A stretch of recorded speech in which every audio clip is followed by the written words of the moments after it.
É o nosso primeiro encontro dessa etapa e nosso objetivo hoje é falar um pouco sobre o pré-natal e os desafios que nós temos no Brasil.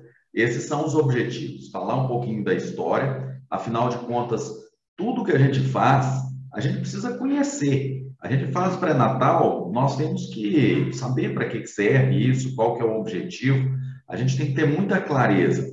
E depois, a partir disso, a partir dessa referência, que é o objetivo, nós vamos ver se a gente está conseguindo atingir o que desejamos ou não. E se a gente não está conseguindo, o que é necessário fazer para que a gente consiga. Essa aula contém 31 slides, incluindo apresentação e encerramento, uma duração aproximada de 40 minutos.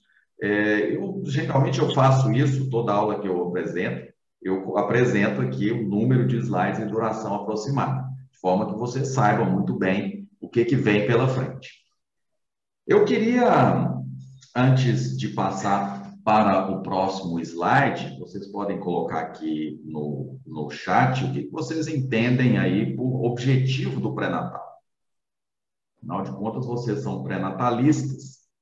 O que vocês esperam com a ação de vocês no dia a dia, lá na atenção primária? O que vocês desejam? Eu sei que essa é uma pergunta muito básica, mas a gente precisa ter um consenso inicial. Afinal de contas, qual que é o resultado esperado do pré-natal?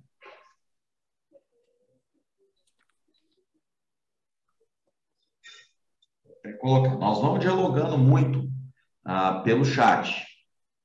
Às vezes eu faço uma pausa, vou no chat, é a maneira da gente conversar. Mesmo à distância, é possível conversar.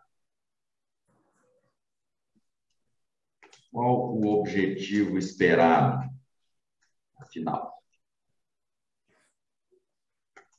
O que nós desejamos ao fazer pré-natal?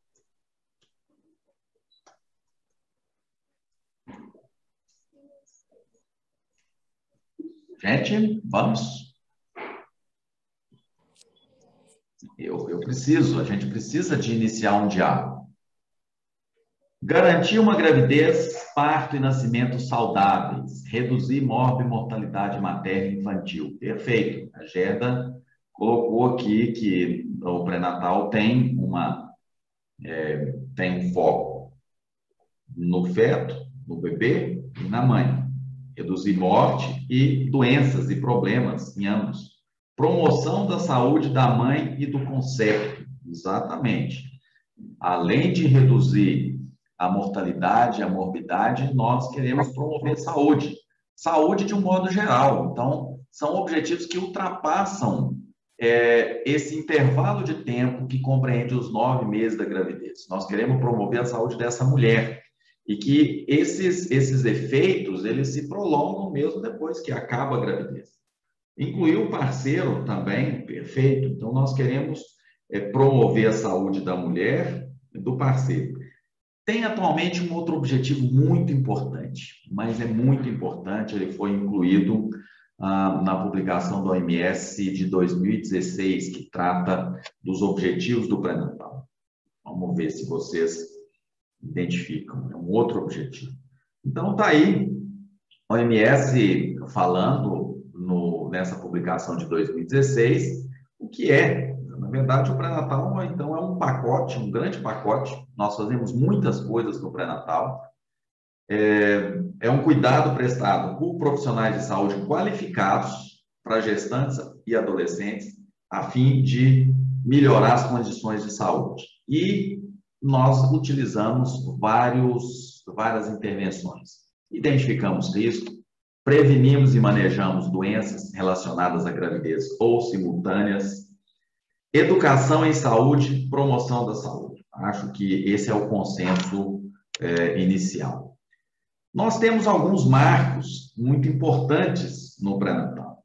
O pré-natal não sei se você sabe, ele começou a ser praticado na Inglaterra, na Europa, no final do século XIX. Na verdade, no início do século XX, quando um médico, ele chamado John Ballantyne, ele propôs criar serviços para receber as mulheres antes do trabalho de parto.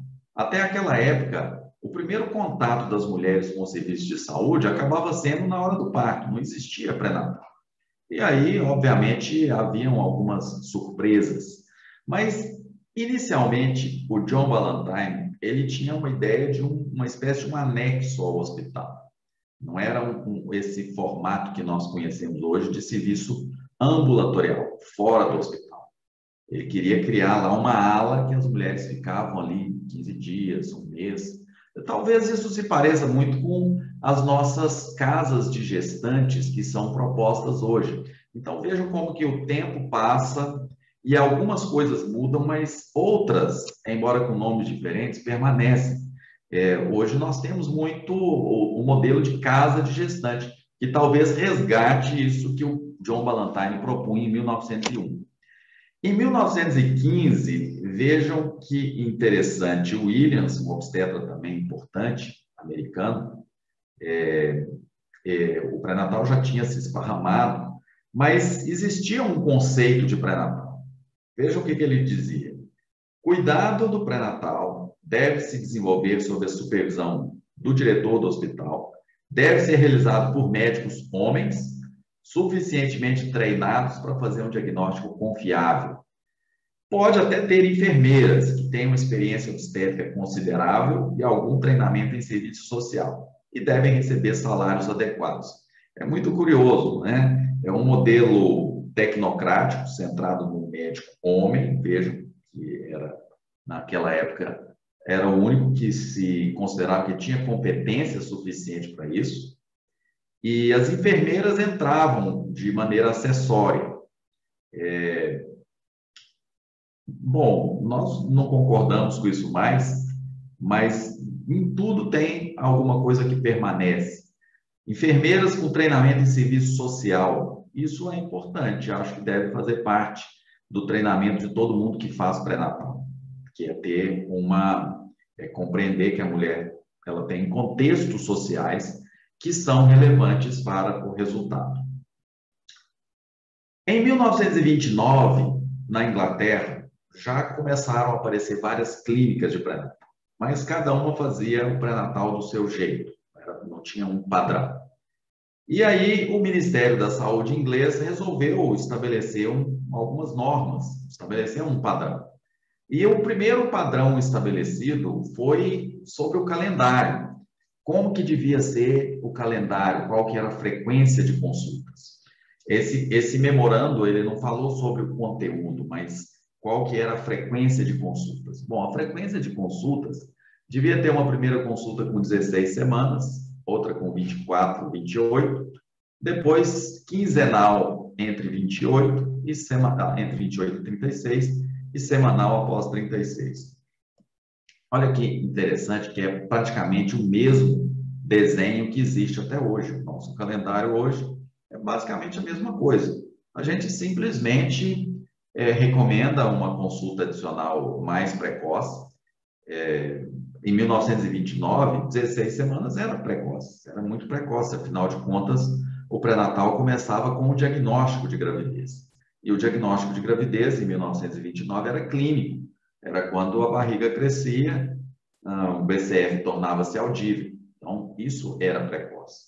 Hoje a gente tem outros recursos para fazer o diagnóstico e a gente tem condição de iniciar o pré-natal mais precoce ainda. Bem, o pré-natal ele foi incorporando práticas em meados do século XIX, mais ou menos 1940, 45, foi tempo da Segunda Guerra Mundial. O pré-natal foi cada vez mais sendo incorporado à prática clínica. Mas ele era visto como uma forma também de fazer uma vigilância, um ritual, um controle do corpo da mulher. E ele não era realmente muito eficaz para prevenir e tratar a maioria das condições. Era feito, mas na verdade, não era possível. Por exemplo, diabetes. Naquela época, pouco recurso para tratar diabetes. Embora ele já fosse reconhecido como um problema, não tinha recurso para tratar. A mesma coisa a sífilis. A sífilis era um problema importante, mas até meados aí do século também não tinha. A penicilina, ela foi incorporada à prática a partir do final da década de 40. Então, a sífilis não tinha um tratamento efetivo. De todas as causas de mortalidade materna na época, apenas a eclâmpsia é que podia ser efetivamente prevenida entre aspas, na verdade, reconhecida em tempo oportuno e manejada de maneira adequada. Então, a eclâmpsia, ela, a eclâmpsia, ela serviu como um modelo que justificava o pré-natal. E até hoje a eclâmpsia, a pré-eclâmpsia, constitui um problema importante e afinal de contas, a gente mede a pressão arterial em todas as consultas. Isso, o nosso objetivo é identificar a pré-eclâmpsia. Esse não é outro objetivo, é identificar a pré-eclâmpsia. Por isso que a gente mede a pressão em todas as consultas. Mais ou menos por essa época, começou a baixar a mortalidade materna nos países desenvolvidos. Vejam que a mortalidade materna até 1945 era da ordem de 400 casos a cada 100 mil habitantes. Isso é uma coisa absurda, absurdamente alta. Mas era a mortalidade que existia nos países desenvolvidos, Inglaterra, Europa, Estados Unidos. Então, vejam, 400 casos a cada 100 mil, dá 40 casos a cada 10 mil, dá 4 casos a cada 1.000. A cada 250 nascimentos morria uma mulher. Então, imagina isso nos dias de hoje. É um hospital que faz aí 500 partos por mês, 2 óbitos por mês. É uma coisa absurda. Vejam que ela caiu de forma muito rápida. Em 10 anos, em 20 anos, ela caiu de 400 para em torno de 60 a 70. O que vocês acham que contribuiu para a queda da mortalidade materna nesse período? Vocês podem citar aí 3 intervenções que foram muito importantes. O que foi? Uma delas foi o antibiótico, sem dúvida. Antibióticos. Outra coisa, transfusão de sangue, né? E essas foram as 2 mais importantes. E a ocitocina, né? A descoberta da ocitocina sintética contribuiu. E, obviamente, a melhoria das condições de vida. Nós não podemos atribuir a queda da mortalidade apenas a intervenções médicas. Melhoria das condições de vida nesses países. Melhorar as condições de vida das pessoas. Isso tudo contribuiu. Agora, vejam que na década de 50, os países desenvolvidos atingiram um índice de 60 a 70 óbitos por 100 mil. Qual que é a incidência de óbito de mortalidade materna no Brasil hoje? Qual que é mesmo? Qual é a taxa de mortalidade materna no Brasil hoje?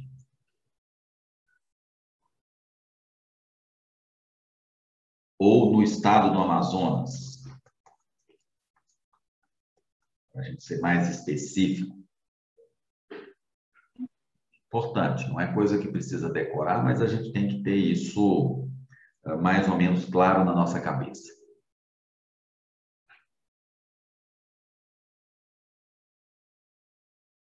Vamos lá, pessoal. Qual que é? 100 por 100 mil? 50, 10 por 100 mil? Eu vou dar dica. 10 por 100 mil é o que nós temos na França. 300 por 100 mil é o que a gente tem na África. Então, nós devemos estar aí no meio. Nós temos no Brasil hoje em torno de 60 por 100 mil. Então, vejam que nós estamos 70 anos atrasados em relação à Europa, porque 60 a 70 por 100 mil, os países europeus já tinham atingido desde a década de 50. Então, esse é o atraso que a gente tem que ganhar. A OMS, em 2016, publicou esse documento. Esse documento é básico. Isso aqui eu recomendo fortemente a leitura. E aqui ele trata de um objetivo importante do pré-natal. Não basta apenas sobreviver. Não é mais só uma questão de mortalidade materna e fetal. O pré-natal tem outro objetivo que é muito relevante: satisfação da mulher com a experiência de parto e puerpério. Então, a satisfação é um objetivo muito relevante. Não basta que não aconteça nada, a mulher tem que estar satisfeita, tem que passar por essa fase e falar assim: poxa, que experiência inesquecível, que experiência fantástica. A gravidez me transformou de maneira positiva, né? Eu fiquei satisfeito. Se eu engravidar de novo, eu vou ficar feliz. Ou é diferente, Deus me livre, essa experiência de gravidez e parto foi terrível. Nunca mais eu quero isso para mim, né? Não desejo isso nem para minha maior inimiga, porque foi horrível. Então, esse é um objetivo do pré-natal.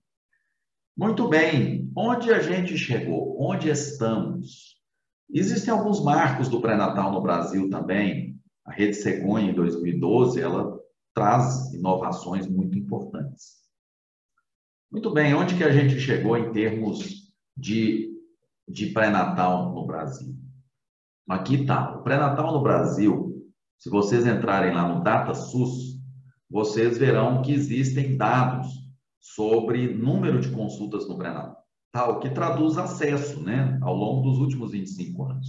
Esse dado passou a ser monitorado desde 1995. Em 1995, vejam bem, 7 ou mais consultas, apenas 22% das mulheres. Né? 22% das mulheres tinham 7 ou mais consultas. 55% era ignorado, o que demonstra ainda uma imaturidade do nosso sistema de dados. Aí as coisas foram melhorando. 2000, 45% das mulheres tinham mais de 7 consultas, até que em 2019, 72% das mulheres têm mais de 7 consultas. E 90% delas têm pelo menos 4 consultas. Isso é um progresso. Nós não podemos dizer que nós não fizemos avanço. Sim, avançamos. Aumentou o acesso. O programa de saúde da família foi fundamental para esse avanço, sem nenhuma dúvida. Mas ainda tem mulheres que 2% delas continuam sem nenhuma consulta. Por que isso? Será que é o problema de acesso? Será que são mulheres que simplesmente não querem fazer pré-natal por vários motivos? Às vezes elas têm alguns motivos para isso. Ou é problema de acesso? Então, esse é o retrato do acesso ao pré-natal no Brasil. Mas, além do acesso, existe um discurso, uma análise assim, mas tem problema de qualidade. Não é só uma questão numérica, quantitativa. Tem problema de qualidade. O pré-natal é mal feito. Quando a gente conversa com profissionais de maternidades, essa frase é muito comum. Será que ela é verdadeira? O que vocês têm a ver com isso? O que vocês acham? Né? Qual que é a opinião de vocês? De fato, existem problemas de acesso, mas também de qualidade. Nós vimos que mais de 90% das mulheres têm pelo menos 4 consultas, o que já é muito bom, né? Se a gente lembrar que há 25 anos atrás a gente não tinha isso, em 25 anos nós fizemos grandes progressos. Mas do ponto de vista de acesso, ainda tem grandes variações regionais, né? Tem problemas também de qualidade. Vejam, o cartão da gestante, quase todas as mulheres têm, 98,9% recebem o cartão de gestante. Mas pouco menos de 50% é que apresenta o cartão na admissão para o parto. Isso são dados do estudo Nascer no Brasil, estudo muito importante. E em relação ao início do pré-natal, 56% que começa até 12 semanas. 39% no segundo trimestre e 4% apenas que começa no terceiro trimestre, depois de 28 semanas. Sim, isso representa melhoras, né? Quase a totalidade das mulheres, 95%, começa o pré-natal pelo menos até 28 semanas. Agora, tem outros problemas. Pouco mais da metade das mulheres foram vinculadas à maternidade durante o pré-natal. Peregrinação, 20% das mulheres, sendo 30% no Nordeste.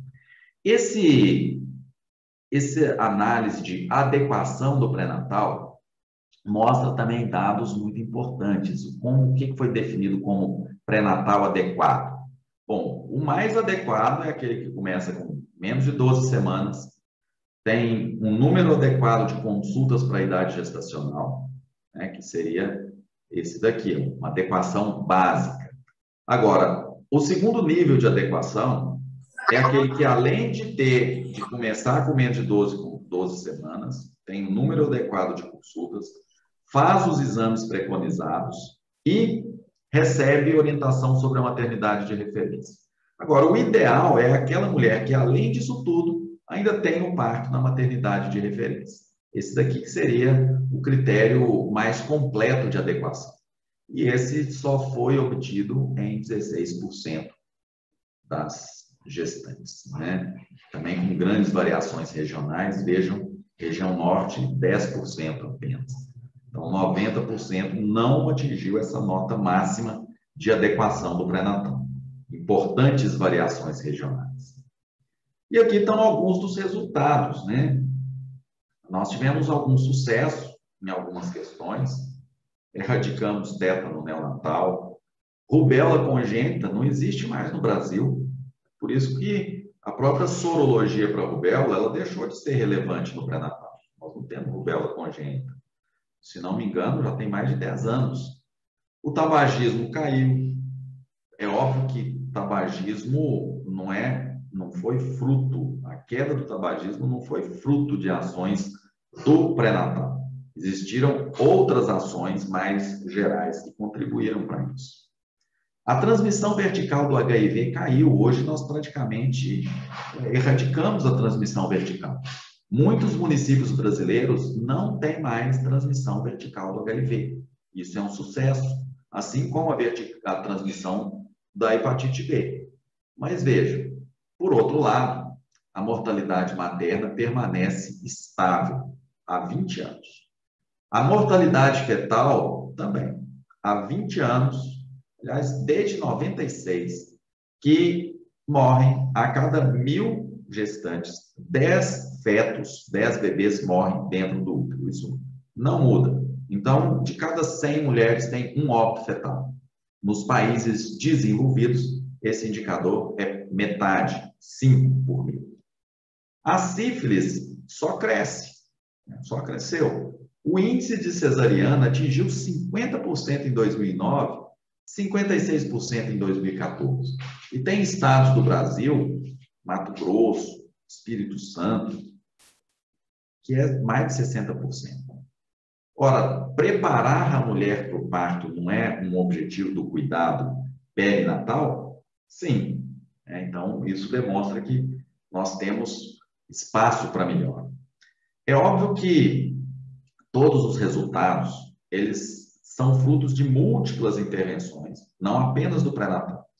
Então, o fracasso, esses resultados não alcançados, também não pode ser atribuído só ao pré-natal, né? Nem tudo é responsabilidade ou resultado não se deve a ações apenas do pré-natal.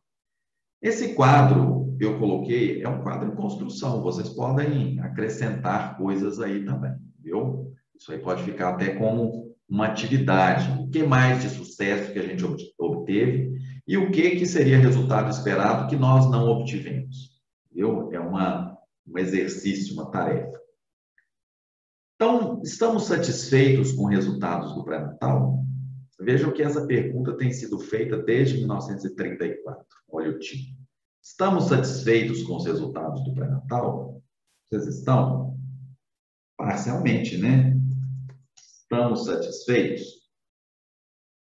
Estamos satisfeitos com os resultados do pré-natal, acho que a gente ainda tem muito o que fazer, né? Temos muito o que caminhar. A gente precisa saber o que fazer, quais são os caminhos, quais são os desafios. Eu vou enumerar nos próximos slides 5 desafios. Seria interessante que vocês prestassem bastante atenção, porque depois eu gostaria de sugerir uma tarefa, né, para que a gente possa desenvolver junto, baseados nesses 5 desafios e nessas 5 fragilidades. São fragilidades, são desafios. Embora a gravidez, então vamos ao primeiro deles, o modelo tecnocrático de pré-natal. É um modelo que foi construído, vocês viram, no início do século XIX, tecnocrático, baseado em consultas médicas individuais e centrado no médico. Lembram-se disso? Né?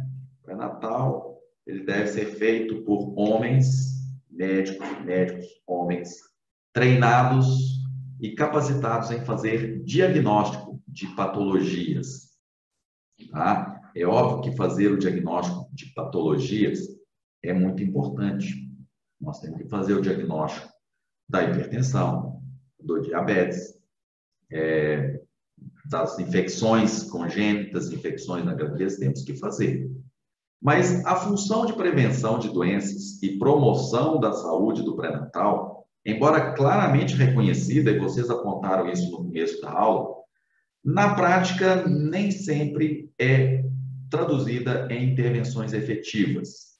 Tá? O foco do nosso trabalho, o nosso processo de trabalho, ele muitas vezes ele está focado nas infecções e nas doenças não infecciosas. E nós vamos ver ao longo das nossas conversas, inclusive das aulas seguintes, que nós temos problema de ingestão de álcool, o tabagismo diminuiu, mas ainda cerca de 10% das mulheres são expostas ao tabaco durante a gravidez, seja porque elas fumam ou por causa da exposição secundária, né, da exposição do parceiro, seja no domicílio ou no trabalho.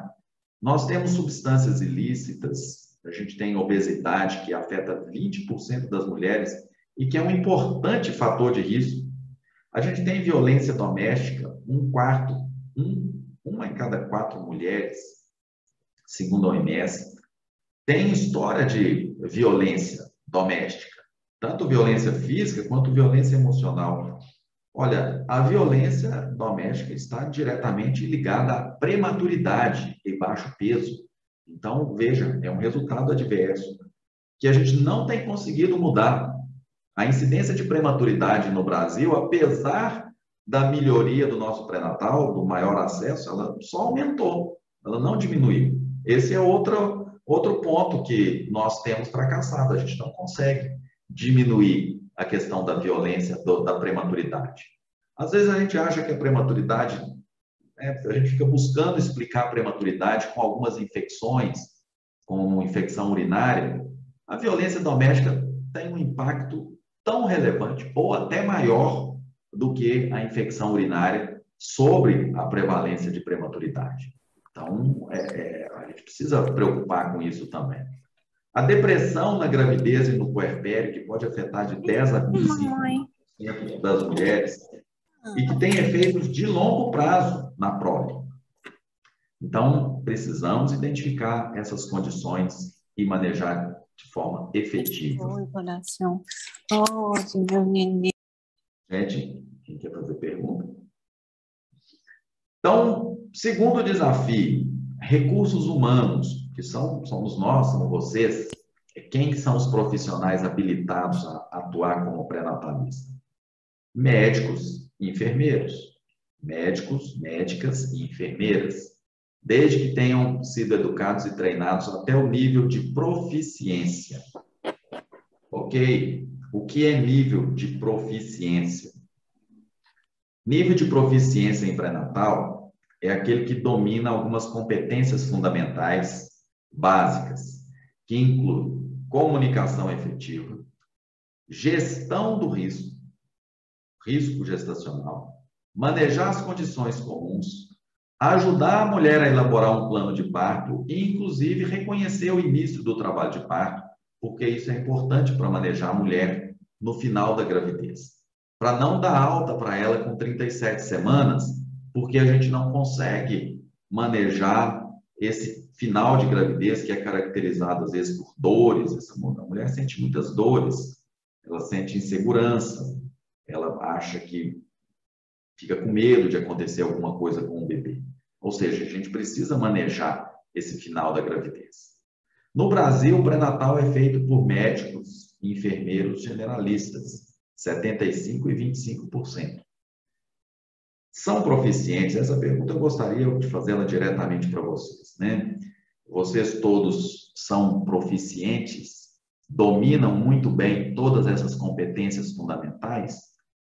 Porque a gente sabe que a graduação nem sempre garante o treinamento nessas competências fundamentais. Nem a graduação de medicina, nem a graduação de enfermagem. O que a gente precisa fazer para adquirir ou melhorar as nossas competências fundamentais em pré-natal, para que a gente atinja o nível de proficiência? Então, esse é o segundo ponto. E antes de passar para o próximo, eu queria lembrar a importância das enfermeiras. Enfermeiras obstetras, obstetrizes, são fundamentais no cuidado. Elas, desde que treinadas, desde que tenham adquirido o nível de proficiência, são fundamentais no cuidado. No Brasil, nós temos um modelo de intercalar consultas médicas com consultas de enfermagem. Isso aqui é uma adaptação local, brasileira. Em outros países não existe isso, não. O pré-natal é feito pelo médico ou feito pela enfermeira. Obviamente, se tiver alguma intercorrência, se está sendo feito por enfermeiras, pede avaliação médica, mas essa coisa de intercalar consulta é uma solução brasileira. Eu não sei bem a justificativa, embora eu desconfie, né? Ela, no fundo, ela implica numa desconfiança na competência da enfermagem. Poxa, é melhor intercalar a consulta com o médico, porque se a enfermeira cometer um deslize aqui, o médico corrige na consulta seguinte. Né? Isso aqui eu não estou fazendo uma afirmativa, eu estou só levantando dando uma opinião, né, sobre esse modelo. Né? Ele, no fundo, segundo a minha opinião, pode estar certa ou errada, ela denota uma desconfiança na competência da enfermagem, tá? Então, é um modelo realmente brasileiro. Uma outra coisa que está muito clara nesse modelo que utiliza enfermeiras no cuidado é que as enfermeiras, elas cuidam da atenção do pré-natal de baixo risco, mas têm um papel importante independente no cuidado, independente da categoria de risco. E isso é óbvio, isso se aplica também a todos os profissionais da atenção primária. Médicos e enfermeiros que estão na atenção primária têm um papel fundamental no cuidado, independente da categoria de risco da mulher. É alto risco? Sim, mas a atenção primária tem um papel fundamental no cuidado, mesmo que seja transferida para outro nível de atenção. E transferir um cuidado para outro nível de atenção é uma ação rotineira, faz parte do sistema, faz parte do cuidado. A gente transfere cuidado o tempo todo, ou quando a gente encaminha para um pré-natal de alto risco, ou quando a gente encaminha para a maternidade, ou quando a maternidade reencaminha depois da alta para a atenção primária. Tudo isso é transferência de cuidado.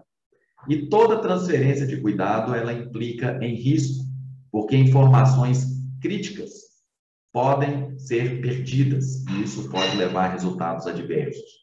Então, toda transição de cuidado é uma ameaça à segurança do paciente, principalmente para algumas condições muito frequentes na gravidez, como sangramento de primeiro trimestre, mulher com queixas urinárias, diabetes, hipertensão e o cuidado no final da gravidez. E esse é um problema frequentemente citado pelos profissionais. Nós temos problemas na transferência de cuidado. Isso é muito frequente. Então, terceiro ponto. O outro ponto que é a identificação e classificação de risco. Que o risco ela implica em incerteza. No Brasil, o nosso modelo de classificação de risco, ele é assim, ó, geralmente tem uma lista, se a condição está presente, é alto risco. Se não está presente, é baixo risco.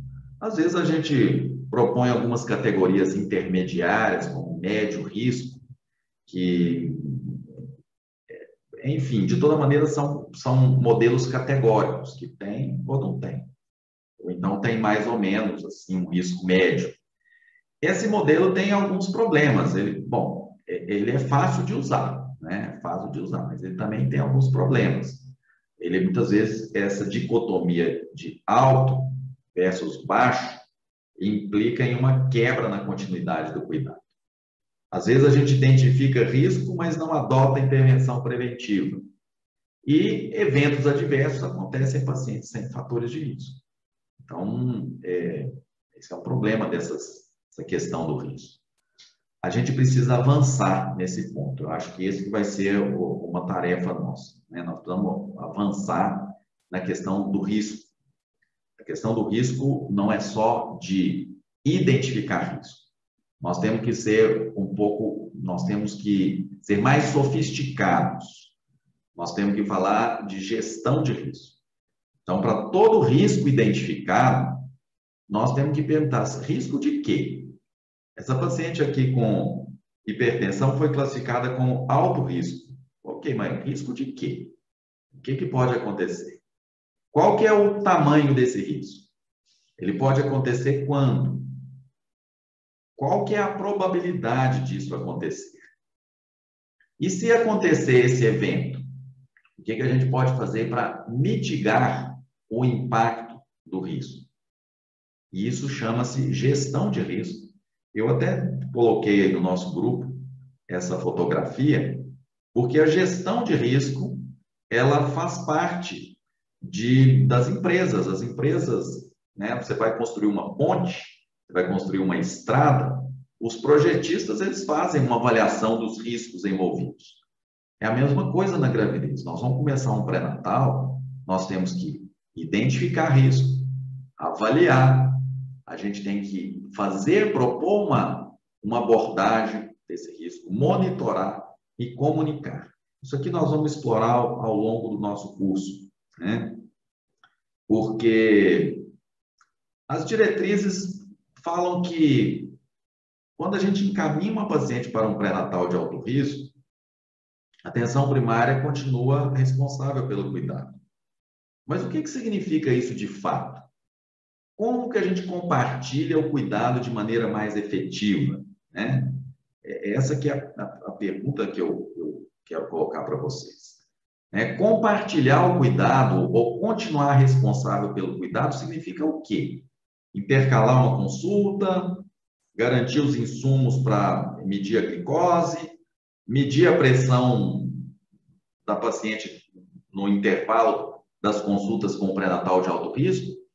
O que mais, né? Porque eu tenho a impressão que compartilhar o cuidado e fazer a gestão efetiva do risco implica em muito mais do que isso, né? Talvez até em compartilhar a tomada de decisão também.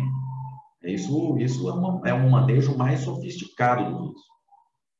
Então, essa é a quarta questão. Vão lembrando, né? Nós temos um problema com o desenho do pré-natal, temos problemas relacionados com as competências dos profissionais, competência no sentido de domínio de habilidades e conhecimento. Não estou falando que isso aqui não é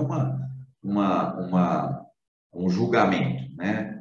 Essa palavra competência, ela não tem um significado de julgamento, né? É uma questão, é um termo técnico que indica domínio de habilidades e conhecimentos.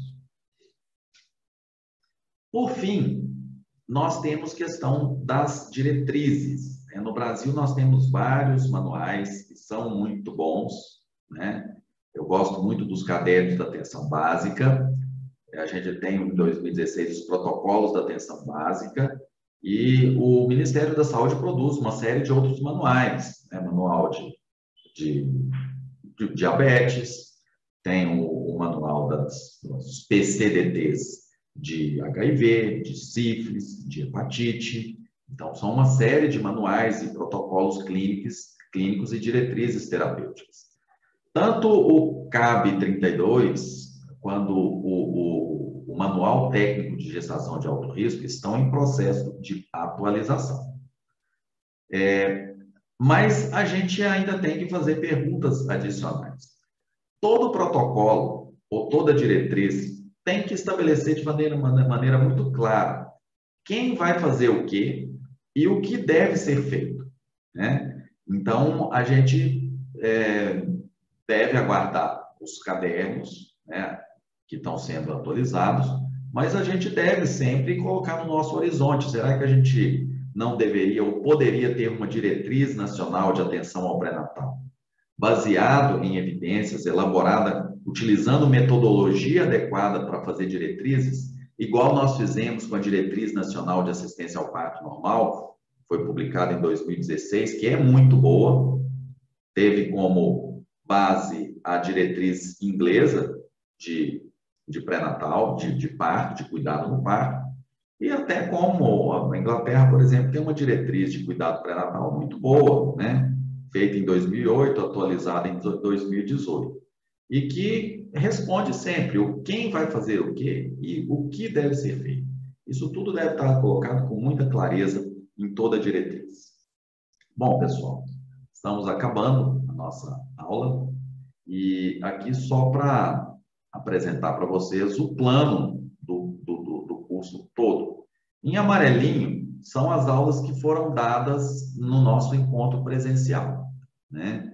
Em verde as que não foram dadas e que vão ser contempladas ou aqui na web ou na nossa plataforma da OPAS. Todas essas aulas, quase todas, estão faltando só umas 2 ou 3 que ainda não estão gravadas, mas quase todas já estão gravadas, essas aqui estão gravadas, e vão estar disponíveis para vocês, para que a gente possa continuar o nosso curso. E aqui a minha tarefinha para casa, né?